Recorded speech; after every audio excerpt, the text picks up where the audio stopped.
Olá a todos, sejam bem-vindos ao Vox Católica. Hoje nós estamos aqui com o Felipe Moleiro e com a presença especial do nosso convidado, Lorenzo Lazarotto. Aqui tem um canal no YouTube sobre história, fala sobre história da igreja, ensina sobre história da igreja, atualidades da igreja, e hoje está aqui conosco, nos prestigiando com a sua presença neste podcast, Vox Católica. Bem-vindo, Lorenzo.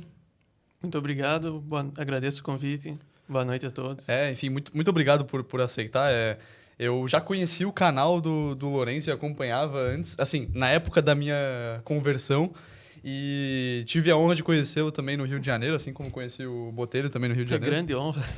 Honra mesmo, cara, porque, veja, eu tava me convertendo, então assistir seus vídeos me ajudou na conversão, de certo modo, então é uma honra pra mim, sim, então eu agradeço a sua presença aqui, enfim.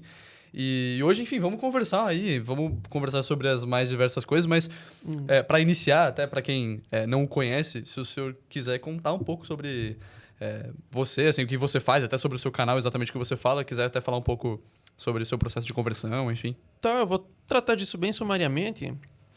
Assim, questão da conversão, eu nasci como quase todo mundo, né, numa família católica não praticante. E adolescência mundana, ateu, estudei no colégio católico e o catolicismo que transmitiam era o da campanha da fraternidade. Certo. Então, assim, na escola, as aulas de religião eram mais sobre cuidar do meio ambiente, ecologia, reciclagem, era quase como outra matéria, né? Isso num colégio católico de religiosas da Teresa Verzeri. Isso no interior do Rio Grande do Sul, claro. Gaúcho também aqui. Uhum. E aí teve aquela fase de adolescente rebelde, né? Que quase todo mundo passa, metaleiro e tal. Mas quando chegou ali... Quando eu entrei na faculdade, e eu entrei cursando Direito. E eu fiz porque, assim, um brasileiro que não sabe o que vai fazer da vida, ou faz Direito ou faz Administração, né? Então eu fui fazer Direito sem ter apetência para isso, mas pensando, vai que eu gosto e consigo me dar bem nisso, né? Só que aí eu já tinha uma posição um pouco mais conservadora, em questão de ver assim, poxa, as pessoas que estão ali nas universidades não são as pessoas mais capazes, não são as mais inteligentes, não são as mais virtuosas e querem dizer o que todo mundo tem que fazer da sua vida. Não era um conservadorismo religioso, mas já era mais conservador, né? Você fica agredido pela realidade. Você vê um bando de gente incompetente, muitas vezes os professores porque assim, eu sempre estudei muita história, né? Então, tipo, eu tive uma aula que era de História do Direito, em que a minha professora, que estava fazendo o doutorado dela em estudos de gênero, ela começou a falar sobre história do direito e começou a cometer tantos erros assim básicos, por exemplo, fazendo ali uma narrativa da ligação do direito com a religião. Ela, por um anacronismo, deu a entender que Maomé tinha vindo antes de Cristo. Isso é um erro assim crasso. Era um absurdo, né? Crasso. E pulou ali 6 séculos. Exatamente. E eu fui vendo, puxa, essas pessoas querem ensinar os outros o que elas devem fazer com as próprias vidas, quais são os valores.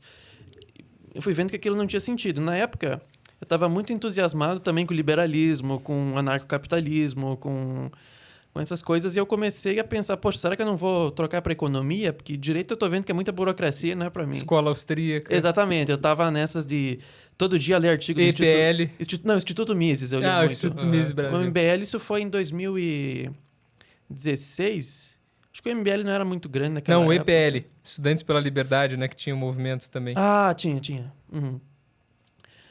E aí eu fui conversando com algumas páginas, né, de liberais, e eu descobri que tinha um ADM de uma página que morava numa cidade próxima à minha, que era um cara mais velho, já era casado, a esposa estava grávida do primeiro filho, e ele já estava também saindo do liberalismo. Aí ele me passou um pendrive com vários livros e umas aulas do Olavo. Aí eu comecei a assistir e eu comecei a perceber, puxa, aquela ideia que eu tinha que a religião, qualquer religião, principalmente o cristianismo, mas valia para todas, né? Que era uma coisa de gente atrasada. Poxa, eu tô vendo aqui o Olavo falando um monte de coisa que não sei se tudo é verdade, mas ele tem algum conhecimento. Então isso foi quebrando um pouco aquele preconceito que eu tinha com as religiões. E de modo especial com o cristianismo.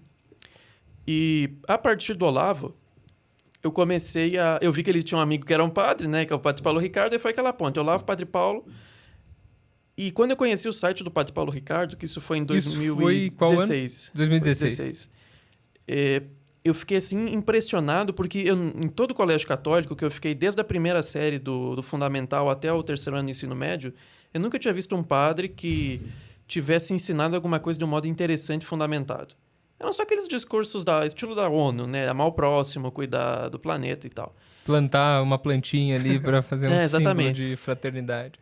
E eu comecei a ver as aulas do Padre Paulo Ricardo, primeiras gratuitas, e ele tinha um programa que era o Parresia, que era um programa justamente para coisa polêmica, né? Comecei a ver, puxa, esse padre aqui ele é interessante. E isso foi quebrando muito o resto de preconceito que eu ainda tinha com toda e qualquer espécie de religião. E ele não tem vergonha de ser padre, né? Eu lembro que você comentou isso no seu vídeo. Sim, porque os padres que iam pro meu colégio eram todos assim... Eles se disfarçavam de leigos, né? Querem parecer, né? E era aquela coisa constrangedora que era assim, por exemplo, um tiozão, quase um senhor de idade. Tentando parecer um jovem descolado. Querendo usar gíria. Aí usa gíria dos anos 80. Aí fica uma coisa assim constrangedora. Constrangedora, exatamente. E aí eu vi, poxa, o Padre Paulo não faz nada disso. Não fazia nada disso. Não se comporta como um idiota. Exato. Aí eu decidi assinar o site dele. E aí em 2016... foi na virada de 16 para 17. Eu tava em férias. E aí eu peguei nas férias, fiquei tipo o dia inteiro só vendo os cursos dele. Eu zerei os cursos dele, exceto aquele de catecismo, que era muito longo, mas todos os outros eu zerei o que tinha na época. E aí eu decidi realmente me tornar católico, fiz confissão geral, comecei a ir nas missas, que claro, era missa nova, até porque é só o que tem na minha cidade, né, no Rio Grande do Sul. E comecei a frequentar os sacramentos, comecei a rezar o terço. E depois de um tempo, o pessoal que conhece o Padre Paulo acaba descobrindo um outro problema. Porque você pensa, poxa, eu tô vendo esse padre aqui ensinando um monte de coisa de santo, de história da igreja, de papa que fez isso, fez aquilo. Eu olho para a igreja agora e o que eu encontro é o que eu tinha no colégio católico. Exatamente. Exato. Ao invés de aconteceu alguma coisa aí. Tem alguma coisa aí, porque defasagem acho que é o que acontece que com ele todo tá fiel ensinando... católico, que aconteceu comigo também. Exato. Ele tá ensinando, mas não é uma coisa que eu encontro em qualquer paróquia. Exato, pelo contrário. Eu encontro coisas completamente contrárias a isso, às vezes, que ele tá ensinando. Encontro uma caricatura disso. Uma caricatura, E aí a gente vai chegando no tema do Vaticano II, das mudanças que ocorreram na igreja, na missa nova. Aí de repente, você começa a reavaliar tudo aquilo que você já aprendeu, que é quase uma segunda etapa de conversão, e vai conhecendo a tradição católica. Aí você conhece todos os grupos, percebe que também tem algumas brigas entre os próprios grupos tradicionais. Tem um monte de brigas. É onde mais tem briga. Exatamente. E aí você pensa, puxa... Ficou mais difícil, né? Ficou mais difícil a vida. A vida vai ficando cada vez mais difícil. Aí eu fui procurando estudar e teve muito impacto para mim a leitura do livro do Dr. Arnaldo sobre a missa, que é o Considerações sobre o Ordem Missa de Paulo VI, como ele trata da questão da missa nova. Aquilo me impactou muito porque, por influência do Padre Paulo, eu ainda estava numa linha muito continuista, Bento XVI, hermenêutica da continuidade, mas eu fui vendo que não sustentava. Não sustentava. E assim, se a gente olha o concílio, não tanto pelos documentos, que é o que menos importa, mas enquanto acontecimento histórico, exatamente, a gente nota que não tem como dizer que houve uma continuidade. E a tentativa de salvar o concílio em nome dos textos dele não faz sentido, porque o que menos importa são os textos. Aqueles textos nunca foram lidos por quase ninguém. E você pode dizer, tem alguns textos que são bons, que são piedosos, que têm reflexões ricas, isso é verdade. Mas se a gente olha o concílio enquanto acontecimento histórico dos acontecimentos e analisa como a igreja se comportava em relação a si mesma, em relação à sociedade temporal, em relação às outras religiões, antes do concílio e depois... Mudou, sim. Houve uma ruptura. Claramente. Então, mesmo que tenham textos que sejam compatíveis com a tradição, embora alguns deles tenham pontos muito questionáveis, mas isso aí, se a gente fosse entrar nesse ponto, aí seria matéria para um teólogo abalizado e tal. Mas se a gente olhar enquanto acontecimento histórico, não dá para dizer que não houve uma ruptura, e uma ruptura muito profunda. E nós devemos julgar uma árvore pelos frutos. Exato. Então, exato. tem essa questão, né? Aí você começa a ver aquelas notícias, puxa, veio o concílio e todos os seminários da Holanda fecharam, veio o concílio e tantos milhares de padres receberam dispensa. Exatamente. A última vez que milhares de padres tinham saído da igreja para serem reduzidos ao estado leigo para casar foi na época da Revolução Protestante. Então, o Vaticano II deu frutos que foram medonhos. Bom, aí eu comecei a ver que tinha esses problemas, fui procurando grupos tradicionais, e aí, sem nunca me filiar a grupo nenhum, sou amigo de vários grupos, institutos, centros, mas preferi nunca me filiar a nenhum. Até por achar que, para mim, pelo menos, é aquilo que eu sou mais útil a Nossa Senhora desse modo. Que não é uma necessidade também, né? Exato. Exatamente. Porque geralmente as pessoas não têm essa maturidade de perceber que não é necessário estar vinculado a um grupo que todo mundo pensa igual. Pelo contrário, né? O que nós devemos pensar igual é na fé, na doutrina dos sacramentos, ponto. Exato. Você encontra, por exemplo, pessoas que acabaram de conhecer a tradição, aí elas precisam se filiar a um grupo... Para se sentir psicologicamente pertencentes a... E precisam combater os outros grupos da tradição. Exatamente.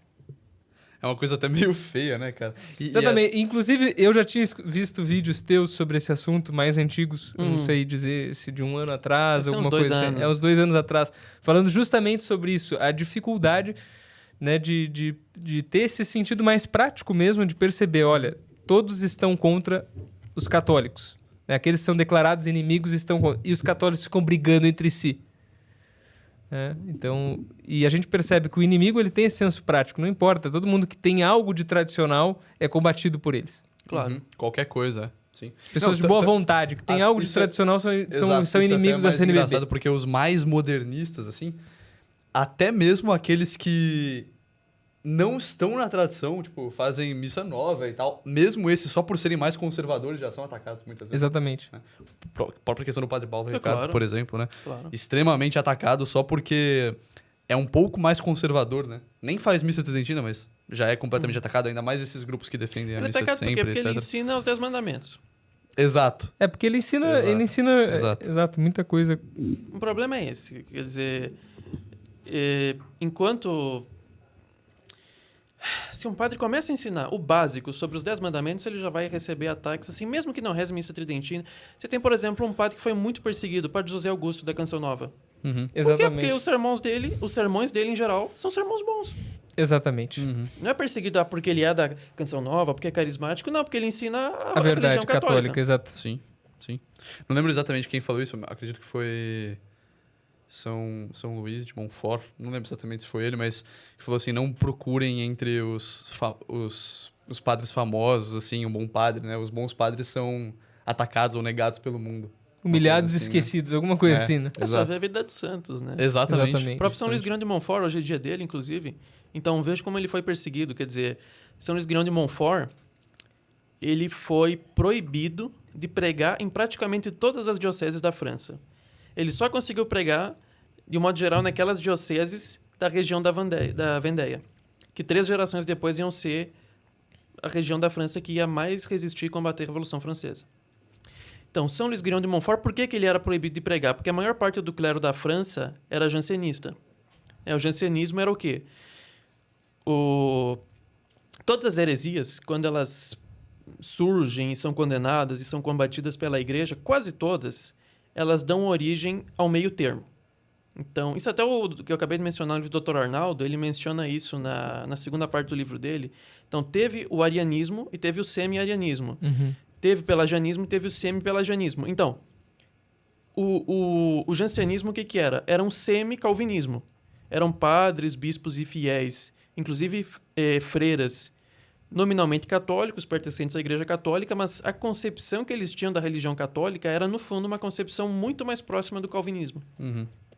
E por isso eles odiavam devoção à Nossa Senhora, odiavam rosário, odiavam água benta, odiavam tudo aquilo que os protestantes consideram superstições dentro do catolicismo. E como São Luís Grão de Montfort pregava, de modo especial, a devoção à Nossa Senhora, a total consagração, a recitação diária do rosário com os 15 mistérios, pregava também muito a via sacra. Ele era odiado e combatido por esses bispos e clérigos que tinham uma mentalidade, em certos aspectos, uma doutrina muito mais próxima do calvinismo do que do catolicismo. E essa influência do jansenismo vai continuar na França até mais ou menos o século XIX. Tanto que vários historiadores Tanto que tem até, inclusive, um combate à devoção do Sagrado Coração de Jesus que veio para justamente combater os jansenistas. Exato. Porque, quer dizer, os jansenistas odiavam também a devoção ao Sagrado Coração de Jesus, diziam que era uma inovação. Mas eles odiavam por quê? Porque realçava os aspectos da bondade e da misericórdia que eles, por terem uma posição referente à predestinação mais próxima do calvinismo e uma ideia da justiça divina com um rigor extremo, tanto que os jansenistas, de um modo geral, alguns deles comungavam no máximo uma vez por ano, e havia outros mais rigoristas que procuravam comungar só uma vez na vida inteira, por sentir que não eram dignos. E, de fato, nenhum de nós é digno de comungar. Ninguém é. Mas a gente tem que fazer a nossa preparação, pedir perdão dos pecados, pedir intercessão na Senhora e comungar. Uhum. Agora, por ter esse asco contra tudo isso que remete à piedade, mansidão, misericórdia, eles tinham um ódio especial pela devoção ao Sagrado Coração de Jesus e pela devoção à Nossa Senhora. Então, São Luís Grignon de Montfort, ele foi proibido de pregar em quase toda a França. E onde ele pregou foi onde, 3 gerações depois, houve a maior resistência contra a Revolução Francesa. Que foi a Vendée. Exato. Uhum. Exato. Lorenzo, eu ia te perguntar, né, nesse teu processo de conversão, né, e depois da primeira e a segunda, digamos assim, conversão, qual é o papel que exerceu, por exemplo, o Dr. Plínio Corrêa de Oliveira? Você teve contato ali com as suas obras. Eu pergunto que eu tinha a impressão de que, não que você fazia parte do IPCO, mas de que você teve esse contato inicial, não sei se é por vídeos antigos que eu tinha assistido, alguma coisa, ou por citações mesmo. Eu tenho até hoje, é uma influência que eu considero fundamental para mim. Eu tive contato por pessoas que foram membros da TFP inicialmente, mas que hoje não pertencem ao IPCO, não pertencem ao Arautos, não pertencem a nenhuma instituição. Uhum. Eu nunca fui do IPCO, mas tenho amizade, tenho tanto com jovens quanto com pessoas que foram membros da TFP e hoje são membros do IPCO. Mas assim, a influência do Dr. Plínio é muito grande para mim. Eu comecei conhecendo, né, através desses ex-membros da TFP, a ouvir as conferências e gravações dele, e eu percebi ali que havia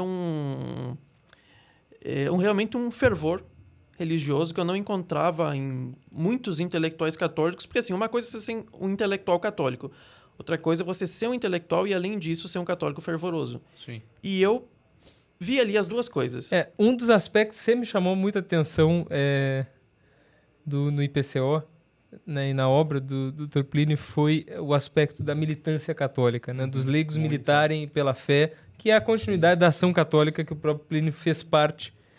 Então eu lembro que fazem muito até hoje, né? Exato, com as caravanas, exatamente, com toda essa promoção que eu sempre achei muito interessante. Inclusive, isso foi uma coisa que me marcou. No início da minha... Aliás, eu já participava da igreja, eu comecei a participar, minha família também não era católica praticante, né? Então, com 9 anos de idade, eu comecei um pouco mais cedo. Por conta que eu fui na missa, eu achei, nossa, aqui deve ter algo mais. E realmente, tinha uma liturgia mais ajeitada, acho que aquilo me chamou a atenção. E eu fiquei, tem alguma coisa sagrada aqui, né? Porque que não é uma coisa qualquer. A gente tem um instinto do sagrado. Exatamente. Todo homem tem. Eu vou só fazer um parênteses que chega a ser engraçado. Eu tenho um grande amigo que por muito tempo ele foi editor do meu canal, agora ele está num outro trabalho, mas ele quer voltar a editar vídeos. Ele começou o processo de conversão dele na Igreja Bola de Neve. Nossa. Porque ele começou aí, eu não lembro se era... Eu acho que era por causa de uns amigos dele, ou se era uma ex-namorada, uma coisa assim. Só que ele começou a ir pra igreja e ele pensou, poxa, mas eu vim pra igreja e tem show, tem bagunça. Eu achava que igreja era uns negócios em latim, né? Parece o mundo. A gente tava falando disso agora com o Cristóvão, né? Pô, às vezes o cara sai da balada, vai pra igreja e ele vê a mesma coisa. Só que com o Santíssimo Sacramento no meio. Exatamente. Tem umas comunidades aí. Pior que então, também. Pegando... Mas então, esse meu amigo, ele quis se aproximar, né, da religião, mas foi procurando uma coisa séria até desembocar na missa tridentina. Então, eu achei interessante esse ponto, porque é uma coisa que me chamou a atenção, né? Inicialmente foi a Santa Missa, e depois aquilo comecei a participar, de fato, na época eu comecei a ser coroinha, e ali comecei... E logo depois, eu com 12 anos, comecei a assistir os vídeos do Padre Paulo. Isso eu encontrei também, tive esse caminho. E depois o Olavo, foi ao contrário ali, depois eu conheci um pouco mais o Olavo, e nisso pesquisando, que eu gostava muito já de 13, 14 anos, eu cheguei uma vez, eu vi que o Padre Paulo estava dando uma palestra sobre ideologia de gênero no congresso do IPCO. E daí eu fui ver os vídeos do canal ali do IPCO, e daí eu vi as caravanas. E daí depois eu fui pesquisar tudo, o resto, na origem dessas caravanas, me chamou muita atenção, esse catolicismo fervoroso, né, combatente. E realmente, eu acho que é uma coisa que característica assim, da obra do Plínio no Brasil, é a militância católica, sim, né? sim. Então isso é muito interessante. Sim, e isso é uma necessidade. Porque você pega, por exemplo, 100 anos atrás, no México, os cristeiros. Eu tenho uma live que eu fiz quando o canal era bem menor, na época que eu fiz uma minissérie sobre os cristeiros, acho que foi em 2022, em que eu li um artigo escrito pelo Beato Anacleto González Flores, que foi um mexicano, mártir, evidentemente, e ele dizia que os católicos leigos da época dele tinham que parar de se comportar como múmias de sacristia. Porque o que era a concepção religiosa? E isso a gente vê também no Brasil até hoje. O sujeito vai na missa, vamos dizer o católico médio pré-conciliar. O sujeito vai na missa, tem uma vida de piedade, reza ali talvez um terço no domingo, e volta para casa dele, e o mundo tá com revolução tocando a mil, revolução cultural. Que é o cardeal Leme já identificou esse problema na Carta Pastoral de 1917? Não, por aí, 1920. Acho que é 17. Por aí, 1917. Então, já percebe, olha, nós somos o maior país católico em número, mas as nossas instituições não são católicas, as nossas leis, E o principal problema é que o católico médio não via isso como um verdadeiro problema. Exatamente. Não sentia a necessidade de trabalhar contra essa ordem de coisas. Exato. Tem que ter o espírito pregador também, né? Que amor é esse, a igreja, enfim, a Cristo, a Nossa Senhora. E os cristeiros é muito... Na realidade, assim, o catolicismo hispânico em geral, eu percebo que ele é muito mais fervoroso nesse sentido do combate. E nós vemos o espírito hispânico é diferente porque o espírito da mentalidade brasileira. Exatamente, porque o espírito hispânico ele leva a isso. Então nós temos... enfim, na própria história de Espanha, na própria história daqui da América Latina, dos territórios espanhóis, ali no México, depois nós vamos ter o próprio Gabriel García Moreno. Para você ter uma ideia, por exemplo, dessa diferença da mentalidade hispânica para a mentalidade brasileira. E, claro, Deus criou os povos diferentes com temperamentos e mentalidades diferentes. O Dr. Plínio fazia uma comparação entre a queda da monarquia no México e no Brasil. No México, teve o regime do Habsburg, Maximiliano Habsburg. E os mexicanos que é casado com uma Orleans Bragança, né? Também foi... Os mexicanos fizeram uma guerra, terminaram a guerra, capturaram, fuzilaram ele, liquidaram o problema. No Brasil teve a queda da monarquia. Os próprios militares que derrubaram a monarquia ofereceram uma aposentadoria fabulosa para o Dom Pedro II, para ele levar a vida como um ricaço na Europa. E Dom Pedro II recusou, dizendo que ele não queria viver às custas do Estado. Então, vê, no México, executaram o rei. No Brasil, quase que pediram desculpas por terem derrubado o regime. Pois é. Então, você vê que são duas mentalidades bastante diferentes. Pro bem e pro mal, né? Exato. Exatamente. E é muito interessante. Essa história dos cristeiros é muito interessante, porque é os católicos pegando em armas mesmo para se defender a fé, defender Deus, defender a pátria. Então, E a gente tem até as canções na internet, vocês acham aí... Em Martes me Fusila, né? Que é uma canção belíssima. Muito belo, sim. Né? Falando justamente, né? Que contando a história de um mártir cristeiro, né? Que dá a vida para o Cristo. E daí nós temos Anacleto González Flores, nós temos ali também Gabriel García Moreno, que morre assassinado, martirizado, né? E repetindo... do Palácio Presidencial. Repetindo as mesmas frases que já tinha sido dita antes... Eu morro, mas Deus não morre. E viva Cristo Rei. Sim. São José Sanches, né? Algum desses santos, agora não me recordo se foi o Padre Pró também que repetiu. Enfim. Mas é interessante isso. Sim. Interessante o espírito combatente. Sim, e pela primeira vez, assim, lógico, muito longe do que... Não é nenhuma comparação, mas a questão não é nem essa. Mas pela primeira vez a gente está vendo crescer, sabe, algum desse espírito, assim... sobretudo entre os jovens, né? A tradição está crescendo cada vez mais entre os jovens. Isso é até uma coisa esperançosa, né? Traz uma certa esperança, traz um certo otimismo para nós que os jovens estão clamando cada vez mais, não só pela fé tradicional, mas pela missa tradicional, que acaba sendo a mesma coisa, né? Lex credende e lex orandi, mas cada vez mais pedindo por missa tradicional, indo às missas tridentinas, enfim. Enfim, isso é uma coisa muito bonita, de fato, e traz uma esperança muito grande pra gente. Inclusive, você fala bastante sobre isso, né? Sobre o tradicionalismo no canal, isso não enfim. seria possível sem uma graça especial para nossa época. Uhum. Porque você pega... Vocês já devem ter entrevistado muita gente. A maior parte das conversões foi, assim, inesperada. Foi gente que, de algum modo, foi pesquisar ou foi por influência de um amigo. Mas você não encontra, por exemplo, muitas pessoas que... nem sei se você encontra alguém que se converteu por causa da pregação do padre da sua paróquia, por exemplo. Uhum. Foi na igreja, ouviu um padre santo fazer um Pois é. sermão e, pô, Deus existe mesmo. Exatamente. Então, difícil, né? É uma ação da graça, não dá pra negar isso. Com certeza. É que nós estávamos comentando antes até que onde abunda o pecado, superabunda a graça. Então Deus tem os seus caminhos para realmente continuar a promessa. Eu estarei convosco todos os dias até o fim do mundo. As portas do inferno não prevalecerão sobre a igreja de Cristo. Uhum. Apesar de todos os problemas que vamos passar, toda a tempestade, a tormenta, talvez a pior da história que nós estamos passando, né? Pela dimensão dela, em termos proporcionais, porque você tem heresias antigas, mas eram heresias muitas vezes locais, em que demorava séculos até a pessoa ficar sabendo, tomar notícia, etc. Não tem como negar que a gente está na pior crise da história da igreja. Me desculpa, mas Claro. não tem como negar. Não tem. Porque nunca houve... Em termos proporcionais. Não, porque a gente tem que pegar o panorama, crise na igreja e crise na sociedade temporal, Claro. porque as coisas se misturam. Então, vamos falar primeiro da igreja. Por mais que você tenha tido, por exemplo, a crise ariana, a proporção dos clérigos que, pelos seus sermões, pelas suas declarações, pelos seus documentos, manifestam que não tem uma fé católica é avassaladora no mundo inteiro, em todos os continentes. Exatamente. A gente nota que os clérigos, por exemplo, os bispos e cardeais que mais deveriam esclarecer os fiéis são a fonte dos próprios escândalos. E a diferença, por exemplo, teve os escândalos da Renascença, que vinham de papas e vinham de cardeais, sobretudo. Só que eram escândalos morais. Privados, não é escândalo contra a fé. Exatamente, Exato. Eram públicos, mas eram morais, no sentido... papa Privados no com sentido da sua ação amante... própria, né? Privados no sentido que restringe a sua ação ação, própria. Sim. Mas você não vai encontrar um desses papas agindo de um modo ambíguo em relação à heresia, favorecendo a heresia, ou tendo pronunciamentos que são próximos de um pronunciamento herético. Na nossa época, a situação é um pouquinho mais delicada. Claro, com certeza. Porque assim, delicado, o que acontece? Um bom carro, você se avalia ele não pelos aspectos acidentais, se ele tem, sei lá, ar-condicionado ou não. Pode ter tudo dos aspectos acidentais e ele não conduzir ao teu local. Então ele não vai ser um bom carro.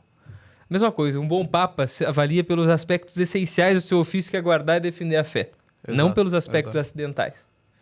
Então, ou seja, quando o papa não faz isso, ele não é um bom papa. Claro. Dá até pra tomar como exemplo, por exemplo, Paulo III, que tem uns escândalos, né, com mulheres, algumas coisas assim, mas no quesito de fé, assim... O próprio Alexandre VI, graças a ele que nós temos a América dada entregue a Portugal e Espanha. Ou seja, quem fez talvez um dos melhores papas da cristandade nesse motivo político.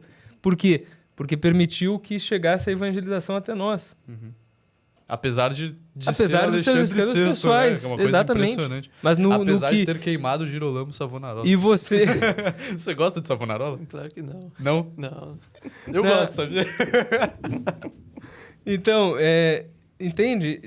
E hoje, pelo contrário. Isso é um tema que a gente pode entrar, porque aqui não tem escrúpulos. Claro. É um podcast sem freio, sem escrúpulos. Veja. É pra polêmica mesmo. Não é pra polêmica, mas é pra conversar, né? Se tiver polêmica, claro. Acontece, tá bom. Por exemplo, a igreja... O papado teve basicamente 3 crises do papado ao longo da história, o que já mostra como que o papado é uma instituição divina.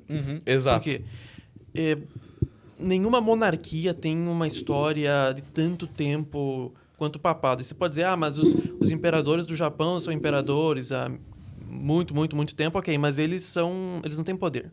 A maior parte da história dos imperadores do Japão não tem poder. É só uma figura religiosa que influencia pouco na história do país. Bom, o papado, ao longo de 2000 anos de história, tem uma quantidade enorme de santos, principalmente no primeiro milênio, mas também no segundo. uma outra quantidade de papas que, embora não sejam santos e não sejam canonizados, vamos dizer, Inocêncio III, são papas que têm um legado espetacular para a igreja. Bonifácio VIII, outro exemplo. E a gente tem papas que não cumpriram a missão, que é que você acabou de falar, de confirmar na fé as ovelhas do rebanho de Deus. Então, houve 3 crises. A primeira foi o século obscuro, que foi basicamente o século X, na qual influentes famílias italianas, por disputas políticas, começaram a colocar membros das suas famílias no papado. E aí a gente vai ter vários casos de papas muito piores que os da Renascença no sentido moral. Não tem nem comparação. Até chegar no Bento IX, que foi papa 3 vezes ao longo da vida. Porque ele... Que matou o era homicida, era depravado. Exato. Tem uma suspeita ou não se ele também era sodomita ou bissexual, isso não é confirmado. Mas assim foi todos os escândalos possíveis. Tanto que São Pedro Damião falou... Escreve contra isso. Acaba com ele. Exatamente, maneira, né? era um monstro. Bom, agora, isso foi resolvido a partir de São Leão IX. Quer dizer, nós tivemos o Bento IX e depois dele teve um outro pontificado que foi... Eu não lembro se o nome é Damaso II Pascoal. Ah, não. Foi Damaso. Damaso II. Que foi um mês, ele morreu. Foi Damaso, sim. E aí veio São Leão IX. São Leão IX que acabou com toda essa corrupção. Começou a fazer, inclusive, viagens pela cristandade para colocar o clero em ordem e promover uma reforma moral que seria levada adiante nas décadas seguintes com a reforma gregoriana de São Gregório VII e do Beato Urbano II. E nunca se viu tanto o Papa agindo como pastor universal mesmo, né? Indo para todos os cantos da Europa para pregar e tudo, né? Então, essa crise foi solucionada. Aí teve a crise da Renascença, que foi o quê? Papas que promoveram a revolução cultural mais bem feita da história, provavelmente, que foi a Revolução Renascentista, porque a Renascença não foi uma redescoberta de um mundo antigo greco-romano que tinha sido esquecido. Isso é um mito. É um mito que os próprios humanistas renascentistas promoveram. A Idade Média amava a Antiguidade, mas amava sabendo muito bem que, embora os homens da Antiguidade pudessem até enquanto indivíduos terem uma potencialidade maior, uma inteligência maior, uma capacidade maior, não importa. Eles não tinham a revelação e a cristandade claro, tem. Exato. Por isso que tem a frase... Eu sou péssimo em lembrar nomes. Eu acho que é Bernardo de Chartres. Não vou lembrar o nome exato agora, mas que nós somos anões nos ombros de gigantes. Ou seja, os religiosos e os sábios da cristandade eram anões do ponto de vista individual comparados aos homens dos tempos antigos. Mas nos ombros deles conseguiam enxergar muito mais longe. Claro. Inclusive porque contavam com a revelação, que era como um binóculo que permitia ver muito além dos homens antigos. Fato, né? Então, a cristandade amava a antiguidade greco-romana, mas sabendo que haviam todos os problemas morais decorrentes do paganismo, problemas que, inclusive, muitos romanos percebiam. Por exemplo, o imperador Augusto, que foi o primeiro imperador romano, ele promoveu uma série de reformas moralizadoras, já no primeiro século, para tentar acabar com um processo que ele via que era um processo de decadência moral do povo romano, causado pelo excesso de luxo, excesso de conquistas. Ele via que os romanos estavam perdendo a fibra, perdendo as virtudes que caracterizavam os romanos dos séculos anteriores, e ele promoveu uma série de reformas, tentou combater o divórcio, combater a prostituição, promover o patriotismo, enfim... Mas a gente vê que, por mais que ele tenha freado um pouco esse processo, a decadência continuou. Até porque era um império pagão. Agora, a cristandade via, então, o mundo antigo, mas conseguia pegar aquilo que havia de bom, que isso é próprio da igreja, pegar aquilo que tem de bom nas culturas pagãs, nas filósofos pagãos, filtrar dos erros e inserir numa cosmovisão católica. A partir da Renascença surge essa tendência, por parte de intelectuais, principalmente poetas e literatos, e depois artistas, pintores, escultores, né? Porque o homem renascentista do século XV é o homem que sabe tudo. Então, você vê os exemplos dos grandes homens da Renascença, eram ao mesmo tempo pintores, escultores, às vezes filólogos, enfim, homens de salão, sabiam dançar, sabiam esgrima, sabiam equitação. Era a ideia do homem perfeito, mas perfeito para essa terra, entendeu? Exato. Antropocêntrico. Exato. E os papas da Renascença, não estou dizendo aqui que era a intenção deles, mas eles promoveram essa revolução cultural que deu péssimos frutos.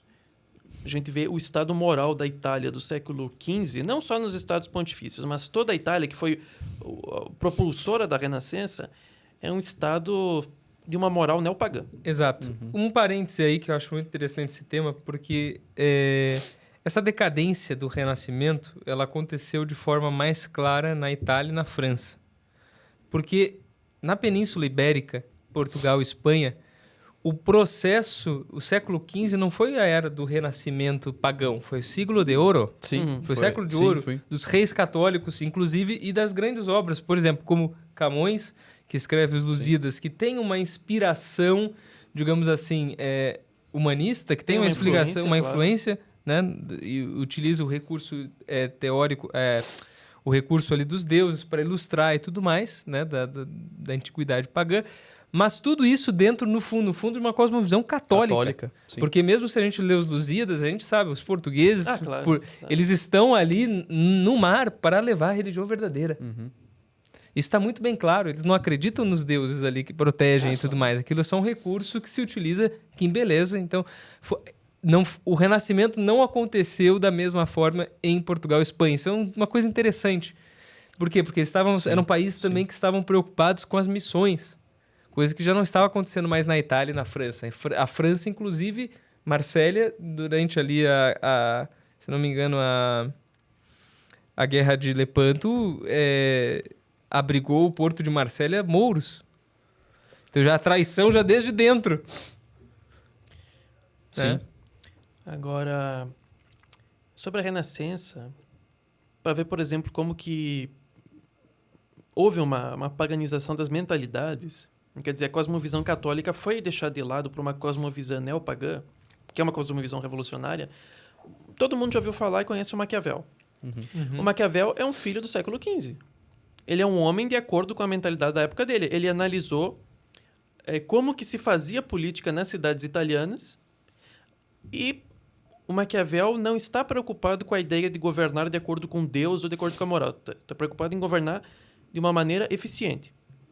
Tanto que muito da análise que ele fez no Príncipe era uma análise do Cesare Borgia, que era o filho do Papa Alexandre VI e que quase unificou a Itália no século XV, mas acabou sendo executado.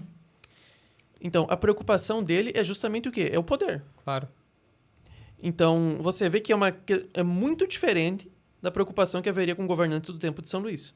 Houve uma ruptura com a tradição católica entre os séculos XIV e XV. Houve uma mudança brutal de cosmovisão.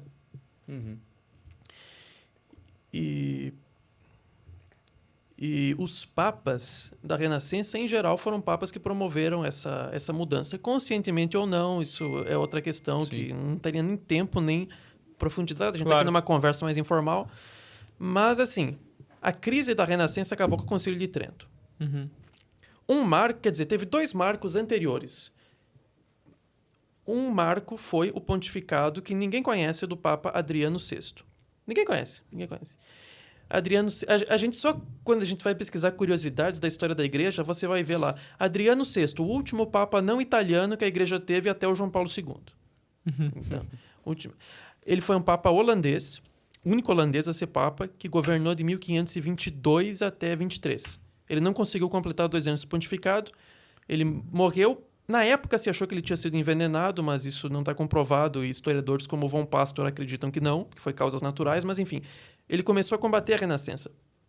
E isso após o pontificado de Leão X, né? Que Leão X era um papa da família de Médici, que quando começaram a chegar as notícias do Lutero, ele disse, isso é uma querela de monges, é uma coisa que o superior dos agostinianos tem que resolver. Leão X estava preocupado em fazer do Vaticano a região, toda a cidade de Roma, né? Porque o Papa era soberano de todo o centro da Itália, não era só do Vaticano, em fazer com que o Vaticano fosse a capital cultural do mundo. Enquanto isso, está lá se desencadeando na Alemanha, no Sacro Império Romano Alemão, a maior revolução religiosa que a Europa cristã já tinha visto, e o Papa estava despreocupado. A gente lembra, ele excomungou Lutero na Bula Exsurdi Domini em 1521. Só que entre as pregações de Lutero em 1517 até 1521, a Alemanha já tinha sido incendiada pela heresia. Uhum. Então, após Leão X, vem então Adriano VI, que procura o quê? Moralizar a Cúria Romana, que os principais problemas da Cúria, nepotismo, o sujeito vira cardeal e pendura toda a família dele para viver às custas da igreja.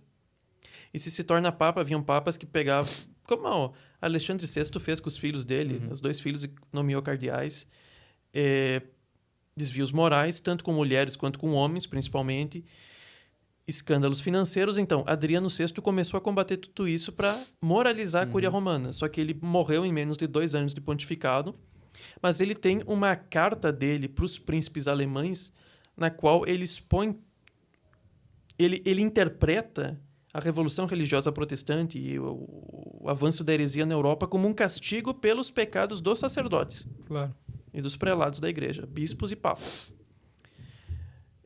E, bom, aí depois que ele morreu, voltou outro papa da família Médici e continuou a Renascença como estava. Agora, em 1527, portanto, uns 4 anos depois da morte do Adriano VI, houve o saque de Roma. Quer dizer, porque as tropas imperiais de Carlos V, apesar de serem a maior parte compostas por soldados católicos, embora os que participaram do saque de Roma eram muitos protestantes, destruíram Roma, né? Saquearam a cidade em 1527. Como é que você vê esse evento histórico? É um castigo pela Renascença, é evidente. Um castigo merecido. Porque Carlos V teve seus motivos para fazer isso? Não, Carlos, isso foi feito sem que o Carlos V soubesse. O saque? O saque, sim. Mas ele tinha consultado um dominicano, se não me engano, Melchior Cano, na época, né? Foi teólogo tridentino, sobre a possibilidade de combater os exércitos do Papa, né? De um rei temporal. Sim, porque os papas, por exemplo, Júlio II, eles atuavam como monarcas temporais. Claro. Então, eles estavam mais preocupados em governar os estados pontifícios do que governar a Igreja Católica. Claro. Então, nessas condições, ele consultou justamente para ver se, numa guerra, era lícito guerrear contra os exércitos. E o Melchior Cano, né? Ele respondeu que sim, é lícito. Sim, porque aqueles papas não necessariamente respeitavam as normas da guerra justa, inclusive. Sim. Por exemplo, Júlio II. Mas o saque de Roma foi brutal. Aí teve todo tipo de violência que você pode imaginar Mas parece que muitos romanos acabaram interpretando aquilo como um pecado, como um castigo pelo pecado da cidade. E você tem ainda... É uma primeira virada... não vou usar a expressão virada de chave porque é meio contemporânea, meio tosca, né? Mas assim, foi um início de uma mudança que culminaria na obra do Concílio de Trento. Claro. A partir de 1545. E a terceira crise? Vaticano II. Atual, né? Porque é uma crise que não envolve... Quer dizer, envolve um pouco de escândalos morais, embora sejam abafados. Teve denúncias... Não, vamos dizer, sobre, por exemplo, os cardeais. A gente sabe que tem muito caso de cardeal, etc. Mas é, sobretudo, uma crise na fé. Porque de onde deveria vir o ensinamento claro, a definição dogmática, a condenação da heresia, vem ambiguidade, confusão, que gera perplexidade nos católicos. Uhum. E que cada vez mais está... mas a crise começa um pouco antes do Vaticano II com o modernismo, né? São Pio X na Pachende vai dizer, teologia. Em outras palavras, que estava até às veias já, em 1910. Sim. Né? Então, claro que eles se adaptaram ali, souberam maquiar, deixaram de aparecer como modernistas e começaram a novela teologia, na nova teologia e tudo mais, e isso já ditou os rumos do concílio. Já estava tão infiltrado que São Pio X já tinha total conhecimento disso, né? E combateu fervorosamente o modernismo. Inclusive, a encíclica Dominici... Como é que era o nome mesmo? Pascendi Dominici Gredis. Isso. Ele escreve essa encíclica junto com o padre Garrigou Lagrange, né? E combate, enfim... assim, busca, né, combater o modernismo, expõe toda a questão da novela e teologia. Inclusive, o padre Garrigou Lagrange, depois disso, acaba sendo meio, não exatamente punido, mas jogado para escanteio. Depois ele morre no início do Concílio Vaticano II, né? Os principais colaboradores de São Pio X, como o cardeal Merri del Val e o cardeal Biot, também foram todos jogados para escanteio. Exato. Quando Exato. O cardeal Biot renunciou ao título do cardinalício, inclusive, não? Ele meio que foi pressionado a renunciar. Pressionado, sim, Exatamente, renunciaram. Mas também tem outro aspecto, tem a questão da ação francesa aí no meio, né? Da saída do cardeal Biot. Porque o Papa Pio XI, no caso, que é interessante, o Papa Pio XI é uma figura do campo doutrinal, ele tem excelentes encíclicas, No campo político, prático, ele teve péssimas atitudes. Por exemplo, condenar os cristeiros. Condenar não, mas dizer para eles não continuarem combatendo, ou condenar a ação francesa, que é algo controverso. Não que eu defenda a ação francesa, nem nada disso, porque Maurras tem escritos problemáticos no início. Mas a direita católica monarquista, digamos assim, que estava sob a ação francesa, há controvérsias nesse tema, eu sei, mas que estava unificada na ação francesa, todas ficaram desestabilizadas. Não, mas vocês querem entrar em treta mesmo. Treta mesmo. Já vão chamar de malrasiano. Não sou malrasiano nem um pouco, mas... Não, porque assim, tudo isso é o quê? É por causa do Haliman. Aí a gente vai ter que entrar na questão do Haliman, Leão XIII... Exatamente, sim. E daí essa treta é grande. É por quê? Porque o Papa, ele não é infalível em estratégia política. Exatamente. Em quantas questões assim. Então, por exemplo... E outra, Pio XI foi o Papa que teve ali já conhecimento do pedido da consagração de Nossa Senhora de Fátima, Imaculado Coração da Rússia, Imaculado Coração de Maria, e não fez. Não sabemos por quê. Impressionante, né? Embora depois teve consagrações parciais, digamos assim, porque Pio XII chegou a fazer uma consagração do mundo ao Coração Imaculado de Maria, mas também não era clara. Mas nenhuma foi feita como a Nossa Senhora pediu. Exatamente. E a Nossa Senhora pediu o quê? Que o Santo Padre, em união com todos os bispos do mundo, bispos católicos, né?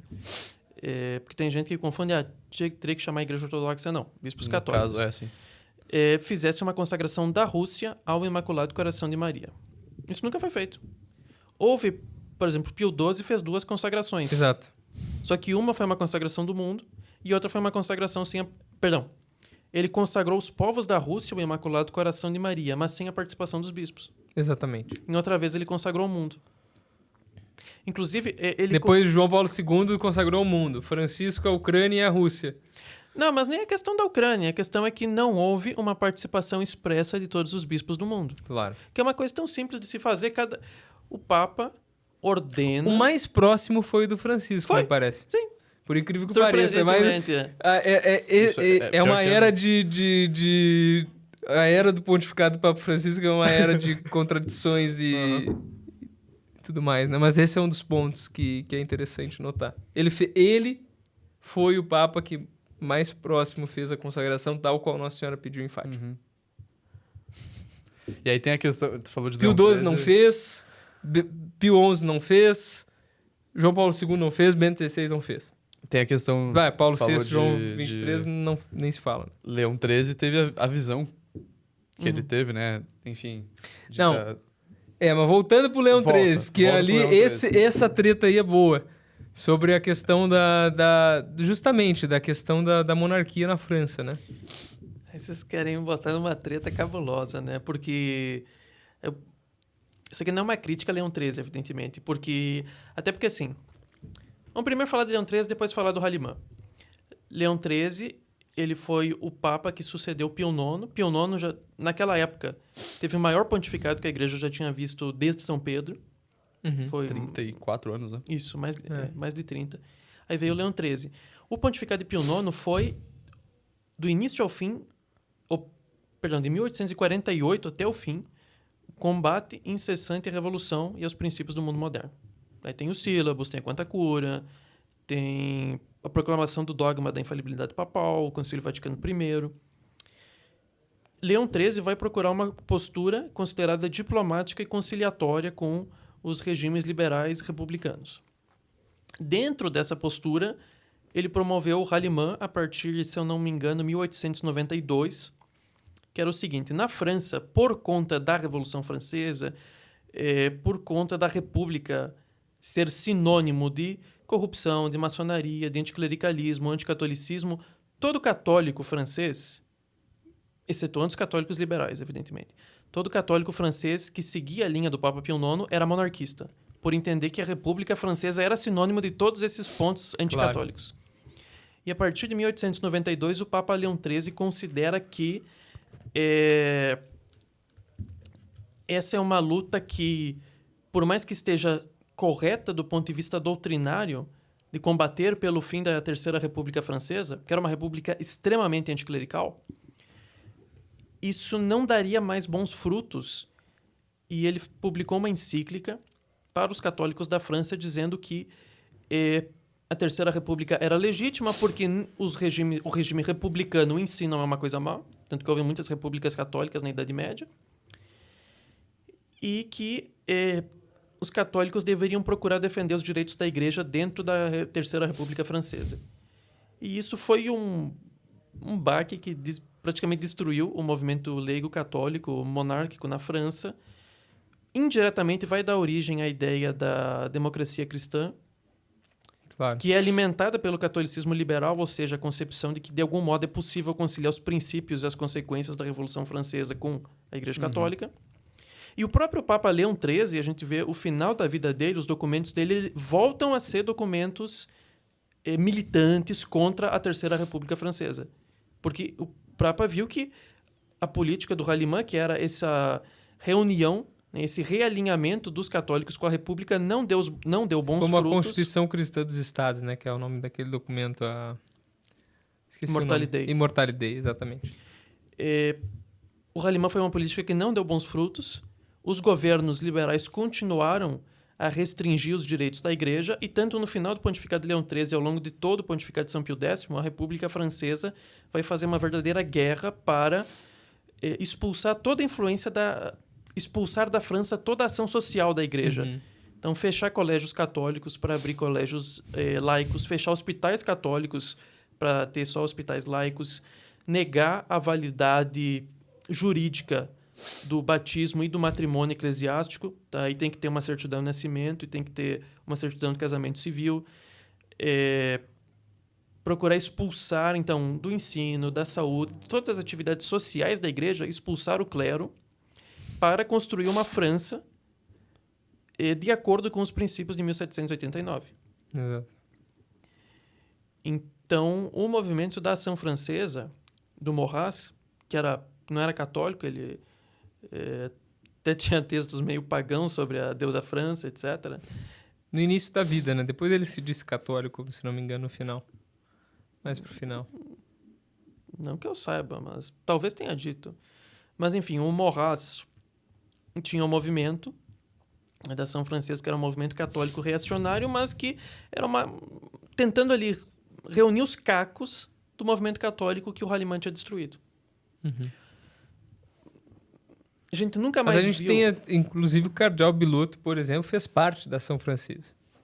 Então a gente tem ali, foi na Ação Francesa em termos políticos, na prática foi o seguinte que aconteceu, me parece assim, analogia com todas as desproporções, evidentemente, né, que a gente pode fazer o seguinte, olha, embora a Ação Francesa não fosse um movimento em sentido plenamente católico, total, era onde os católicos se juntaram ali para unir forças. E foi o mais próximos que nós temos no século XX de uma tentativa de um movimento forte de restauração da monarquia francesa. O problema de todos esses movimentos é que a base era ótima, mas as lideranças não necessariamente. E aí, por conta de problemas doutrinários, houve a condenação. Exato. Mas daí o cardeal Biloto, né, saiu também, depois de uma longa conversa, secreta não, fechada, privada com o Pio XI, ele saiu e deixou o cardinalato, inclusive. E ele era membro da Ação Francesa. Aquilo causou um impacto muito grande, porque desestabilizou a direita francesa, que na época estava, digamos assim, todas unidas no guarda-chuva da Ação Francesa. Acabou se desmantelando. E isso é um dos fatores que desunificou o país e que facilitou, inclusive, a própria dominação de Hitler na Segunda Guerra Mundial à França. Embora uma parte da ação francesa fosse favorável ao próprio regime do Reich alemão, né? Exato, exatamente. Por considerar que a República Francesa era extremamente corrupta, era liberal, etc, etc. Então, era melhor abrir as portas da França para uma dominação temporária alemã, para daí fazer um regime francês, terceira via forte. E aí também tem esse lado, uma parte dos militares franceses... Assim como todos esses movimentos políticos do século XX, por exemplo, o fascismo também, mesma coisa. É uma falsa alternativa para a problemática do mundo moderno.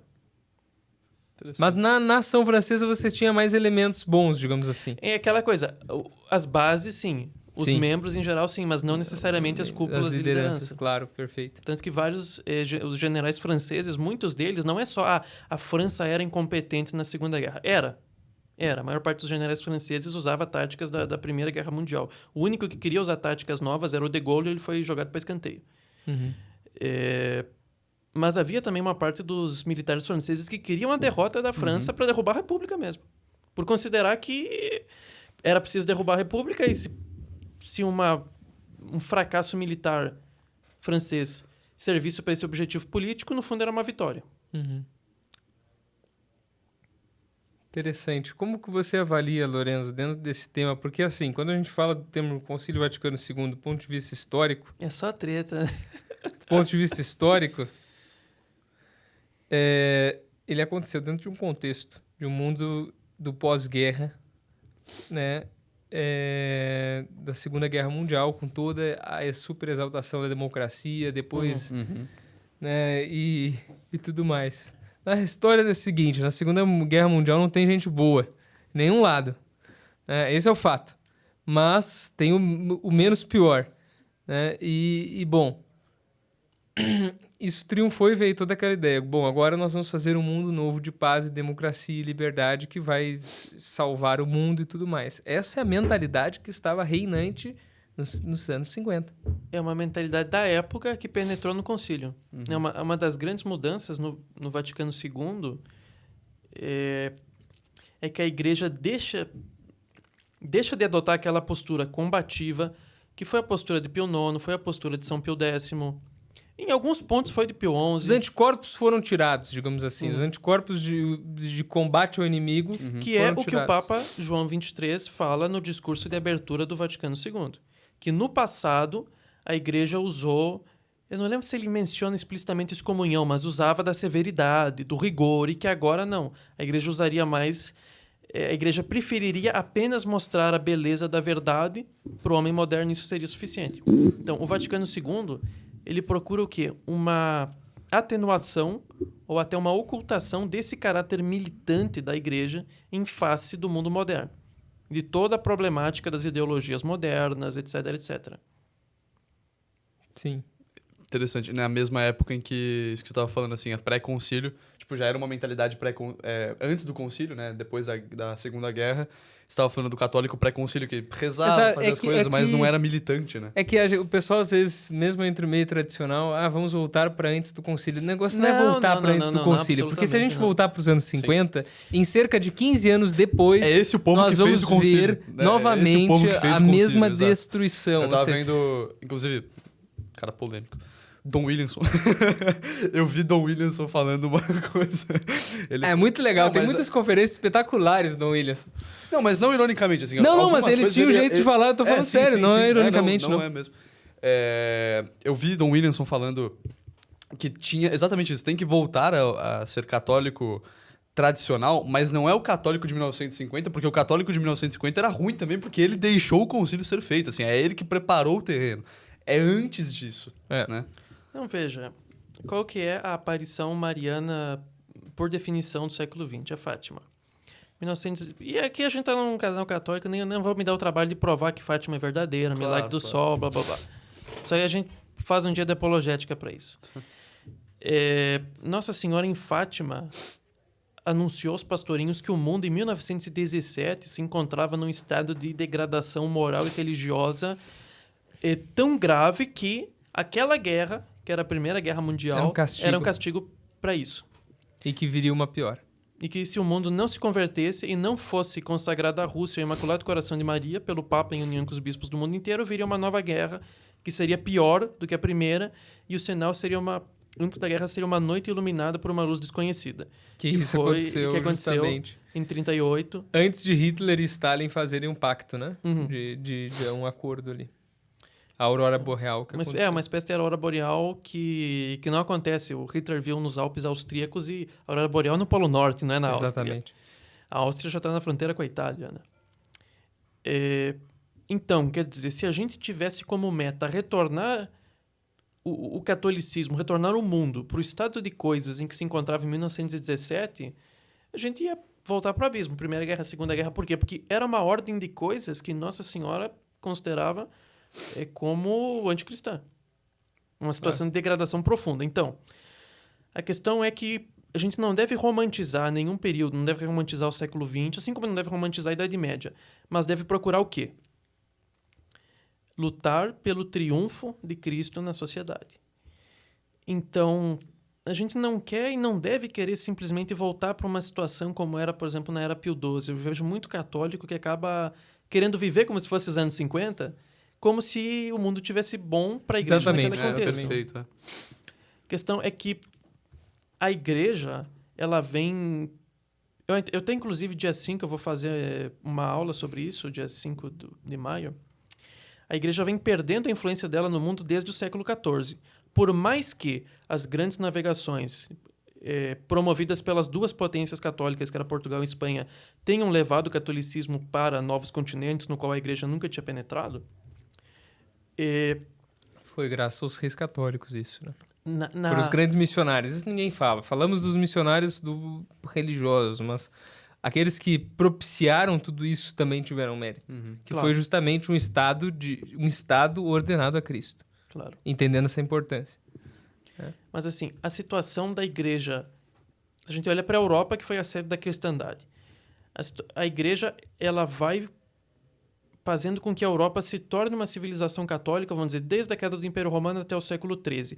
Não estou dizendo que isso é um processo histórico único, porque o Império Romano caiu, vieram, com a igreja converteu os bárbaros, alguns reinos caíram, mas assim, de um modo geral, a gente vê um processo histórico que vai culminar na cristandade medieval.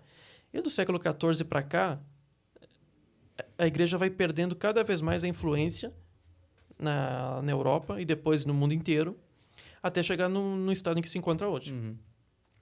Então, a gente deve lutar confiando em Deus, porque meios humanos a gente não tem absolutamente, né? Absolutamente. Não tem nenhum país do mundo que seja um governo católico contra-revolucionário, autêntico. Não dá para confiar. Sim. Não dá para confiar. Exatamente.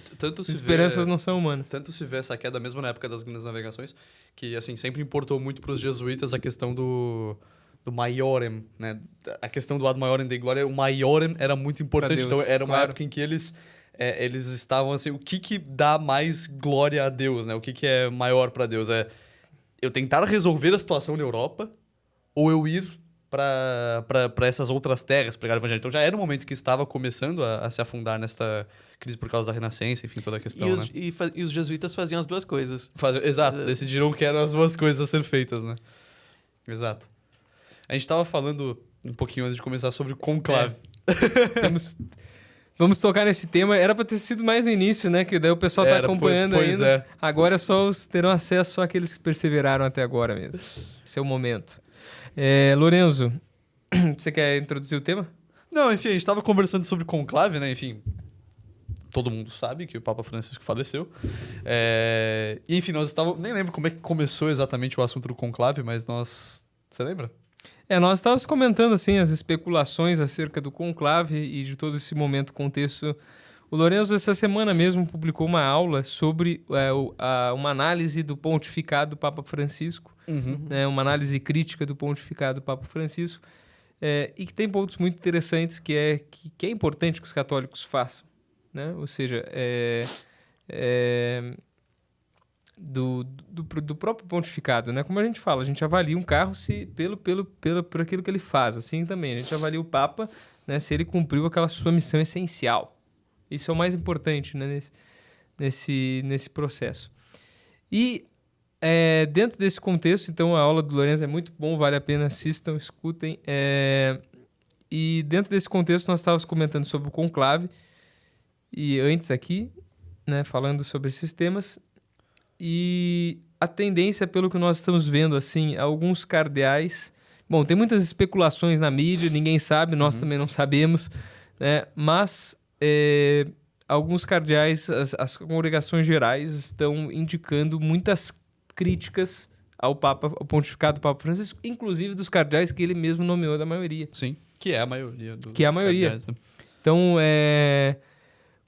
como que está a sua visão acerca de tudo isso, Lourenço, sobre mesmo os próximos rumos aí dos próximos dias e tudo isso? Considerações, fique bem à vontade. É uma coisa assim, inteiramente pessoal, né? Quer dizer, teria que chamar um especialista, o Júlio Loredo, alguém com base para falar disso. Mas assim, o que eu vejo enquanto leigo é que uma parte dos cardeais, e eu não saberia dizer quão grande é essa parte, pura e simplesmente não vai aceitar um Francisco II.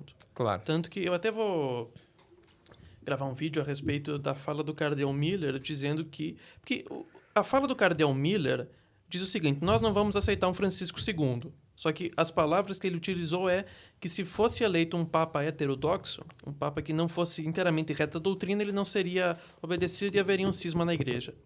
Então, isso é um recado, né? Porque o conclave já está acontecendo. Isso é ingenuidade a gente acreditar que o conclave acontece quando fecham a portinha. Na verdade, Extra homens. Na verdade, o conclave já está acontecendo há vários anos, né? Em certo sentido, nunca para. Nunca para. Mas você tem uma parte da Cúria Romana, repito, eu não saberia dizer a proporção dessa parte, que realmente que dá sinais que não iria tolerar um Francisco II. Há uma parte que, claro, que é dos ultraprogressistas que quer um Francisco II, que quer um Tagle, mas eu acredito que não tem campo para isso. Tem um papo que canta Imagine do John Lennon, imagina? Puxa vida. Pois é, No Religion. Que castigo, hein? Seria mais uma punição. Mais uma punição pelos nossos pecados. Agora, eu tenho um vídeo no meu canal que eu gravei, eu acho que foi em 22 ou 23, acho que foi em 2022, em que o Papa Francisco falou que em 2025, ou ele ia estar presente num evento, acho que era do Jubileu, uma coisa assim, ou seria o João 24. Então, o próprio Papa deu o nome para o sucessor. Agora, o que isso representa? O que menos importa é o nome. A ideia do João 24 é o quê? Seria um Papa de centro, um Papa conciliador que procurasse manter em certos aspectos a revolução do Papa Francisco. Mas um pouco mais escondido, né? Digamos Mas assim. mais atenuado, porque ninguém aguenta mais, né? Exatamente. Vou ser bem sincero. Mesmo gente, entre a Cúria Romana, mesmo entre os cardeais, em sites assim, lá espécula da Info Vaticana. Não suporta, se tiver mais um, não dá. Não, o pessoal fala... De novo, não. Eles já não suportam mais os argentinos em Roma. Eu compreendo também, né? Não, brincadeira, eu tenho muitos amigos argentinos. Eu tava falando que o próximo conclave decide se eu vivo ou se eu morro, porque dependendo do nome que sair ali, eu me mato. Nossa senhora. Olha, mas assim, esse é uma coisa, mesmo entre os cardeais, mesmo entre os progressistas, se fala, nós não queremos mais um latino-americano. Por quê? Porque, entre outras coisas, é uma das coisas que nós estávamos falando, assim, uma das críticas que as próprias pessoas que trabalham no Vaticano fazem. Não estou dizendo pessoas conservadoras ou tradicionais. Não, as pessoas, funcionários lá, sacerdotes, bispos e tudo mais, que escrevem sob pseudônimos em Info Vaticana e etc., em outros sites, falam que o que aconteceu em Roma foi que o Papa Francisco, apesar de toda a questão do discurso, do diálogo, era extremamente autoritário. E transformou a forma de governar propriamente como algo autoritário, um caudilismo a estilo ditadura latino-americana. Só ver, o Dom Strickland fez aquelas críticas e foi aposentado compulsoriamente. Exatamente. E nós temos vários atos. Vários. A gente tem, por exemplo, os cardeais que não foram respondidos. Né? Isso, meu Deus do céu, é uma coisa que... que são tantas absurdo. Coisas que aconteceram. Se a gente olhar a retrospectiva é tão grande que até fica difícil de lembrar todos, né? Mas esses cardeais não foram respondidos, os dúbia, né? Nós temos ali cardeais que não foram nem recebidos pelo Papa, como o cardeal Zen, mesmo um cardeal de 90 anos, denunciou e tudo mais, que ele não conseguia falar. Nós temos os atos de autoritários ali mesmo, esses daí de tirar bispos assim, a seu bel prazer. Então, são várias características aí de autoritarismo que existiram no pontificado do Papa Francisco. Que agora o pessoal esqueceu também esse lado. Exato. Quer dizer, a gente aqui no Brasil, nós somos muito sentimentais. E quando alguém morre, a gente proclama santo súbito, né? A gente fez isso, inclusive, claro, quando, sei lá, algum artista... Quando morreu o Silvio Santos, tinha católico querendo dar a entender que ele estava direto no céu, quer dizer... Tem nem purgatório pro cara. Então, eu acho que é importante fazer esse balanço, que é uma coisa que eu estou fazendo no meu canal. Já tenho 3 vídeos de balanço do pontificado do Papa Francisco e vou gravar mais alguns. O primeiro foi sobre a parte moral, relacionado à moral sexual e conjugal. Você conhece o Denziger Bergoglio? Conhece? Não. Então acessem depois. O Denziger Bergoglio foi feito por vários padres e bispos, eu acho, inclusive, é um documento que saiu aí nesses sites, tipo Info Vaticana, Info Católica e tudo mais, em que eles compilam. O Denziger, para quem não sabe, é um compilado de documentos do magistério da igreja, de papas de toda a história desde o início. Então a gente tem até as atualidades. Então fizeram o Denziger do Papa Francisco, com todas as declarações dele que contrariavam o magistério anterior, todas as declarações de entrevista. Nossa Senhora. Então, eles fazem... tem mais de 2.000 páginas, você bota aí Denziger Bergoglio. É um livro, porque não passava uma semana sem uma coisa dessa. Exatamente. E outra coisa, o Papa que gostava de sair no jornal, e meu Deus do céu, eu quero ver um Papa que vai ficar um ano sem eu ver o nome Acho que dele esse é um no dos G1. temas que os cardeais têm enfatizado também, né? O Papa Bento XVI tinha parado de fazer um pouco isso, que é essa medialização do papado, né? João Paulo II fez, não tão grotescamente quanto Francisco, mas fez um pouco mais essa... Mas era em outro estilo. Agora... E mesmo assim, então por isso que eu acredito. O pessoal fala, o Papa brasileiro, jamais, gente, não vai ser um latino-americano, certo? Meu palpite é que vai ser um europeu com mais de 74 anos de idade, certo? Porque não tem interesse de ter pontificados longos. Os cardeais mais novos não têm interesse, que sabem que não querem ficar 20 anos com o Papa. Parolin vai ser eleito? Não acho que vai ser eleito. É muito jovem. Vai durar até os 90. 20 anos com Parolin. Nem os mais novos querem, porque perdem a chance de ser Papa.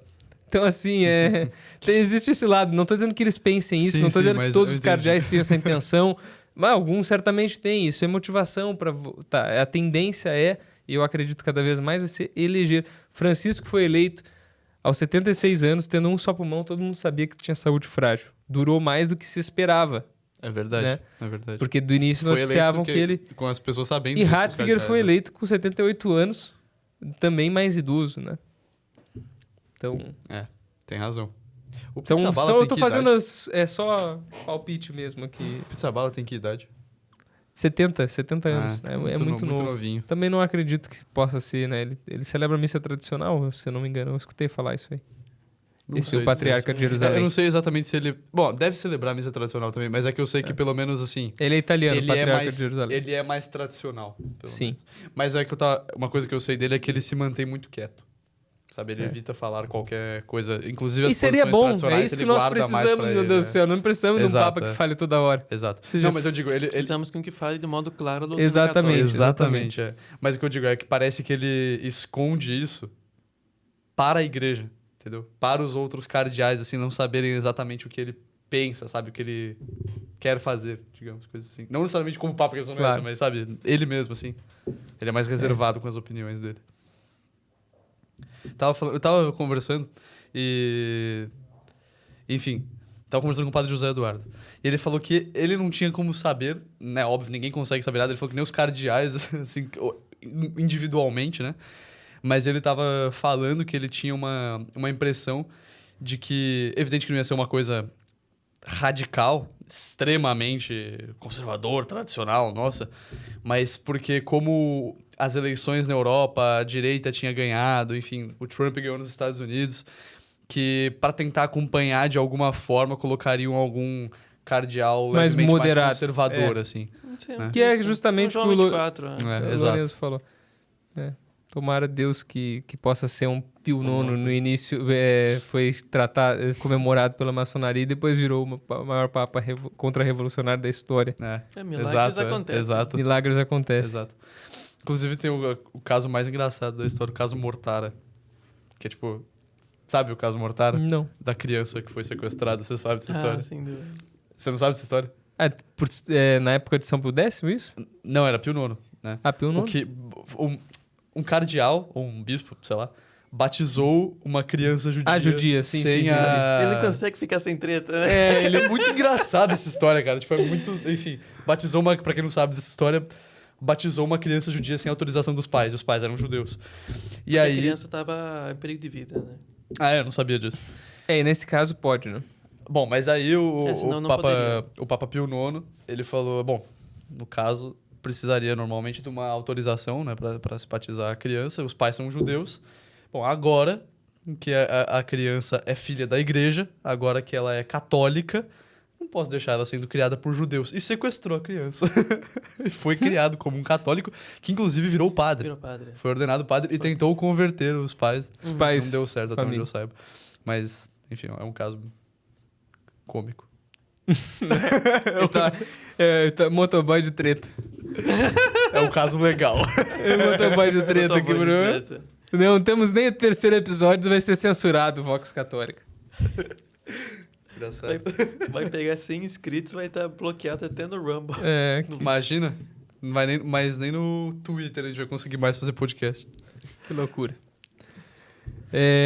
Lorenzo, fale as suas redes sociais aí pra quem quiser te acompanhar no YouTube, no Instagram. No YouTube, História e Fé Católica, tracinho Lourenço Lazarotto, mas se botar História e Fé Católica vai aparecer lá.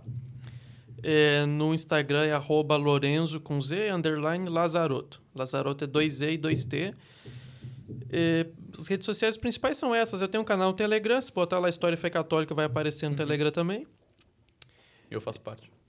Faz parte. E agora você está fazendo cursos também online? Eu tenho um curso, inclusive eu vou relançar dia 5, que é sobre o quê? Uma análise dos 7 pecados capitais aplicados do ponto de vista histórico. Porque as ideologias modernas, elas são construções filosóficas e doutrinárias que manifestam estados de espírito viciosos, né? Toda a sociedade moderna, ela foi construída por homens que queriam um mundo conforme os vícios do homem. Principalmente orgulho, sensualidade, mas de modo geral, avareza. Quer dizer, é o contrário da cristandade, que era uma sociedade construída pela igreja para favorecer a virtude. Então, eu tenho um curso nesse sentido, que inclusive estou lançando uma nova turma com um novo módulo para fazer uma análise, um estudo guiado da obra Revolução e Contra-Revolução, do Dr. Plínio. E estou com um projeto até o final do ano de, se Deus quiser, conseguir lançar uma escola digital voltada para o estudo da história, analisado à luz desses princípios da doutrina católica. Se Deus quiser, nós vamos conseguir fazer isso até o final do ano, mas Fantástico. até lá temos já esse curso. Espetacular. Maravilha. E, bom, para quem está assistindo no YouTube, eu vou estar deixando os links dele aqui na descrição também. Recomendo fortemente que assista, eu realmente gosto muito do canal do Lorenzo, enfim, Muito no Instagram também. Recomendo fortemente que acompanhe lá. Sem mais delongas, né? Acho que foi um podcast maravilhoso. Lorenzo, obrigado mais uma vez por ter vindo, aliás.